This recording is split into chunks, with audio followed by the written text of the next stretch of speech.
দুইটি গোল করেছেন। তবে ম্যাচ শেষে আলোচনা শুধু গোল নিয়ে হয়নি, আলোচনা এসেছে মাতিউস কুনিয়ার উদযাপনও। গোল করার পর কর্নার ফ্ল্যাগের দিয়ে ছুটে গিয়ে দুই হাতের ভঙ্গি, শরীরের নড়াচড়া দেখে মনে হচ্ছিল যেন ফুটবল মাঠ নয়, তিনি আছেন সমুদ্রের ঢেউয়ের ওপর। অনেকেই প্রশ্ন করেছেন, কুনিয়া কি সার্ফিংয়ের ভঙ্গি করেছিলেন?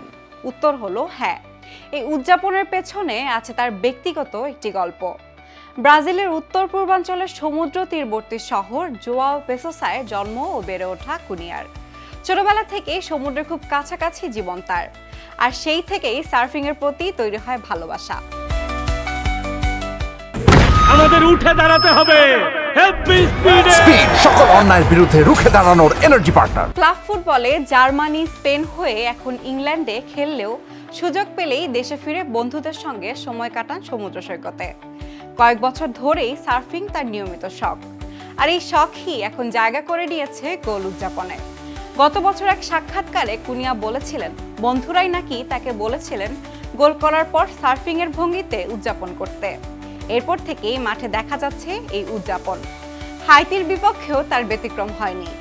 প্রথম গোলের পর ছিল পরিচিত সার্ফিং নাচ, আর দ্বিতীয় গোলের পর মাঠের ডাইভ দিয়ে যেন পুরো দৃশ্যটাকেই সমুদ্রের অনুভূতি দিলেন ব্রাজিলের এই ফরওয়ার্ড। অর্থাৎ কুনিয়ার কাছে এটা শুধু উদযাপন নয়, নিজের শেকড় আর ভালোবাসারও প্রকাশ।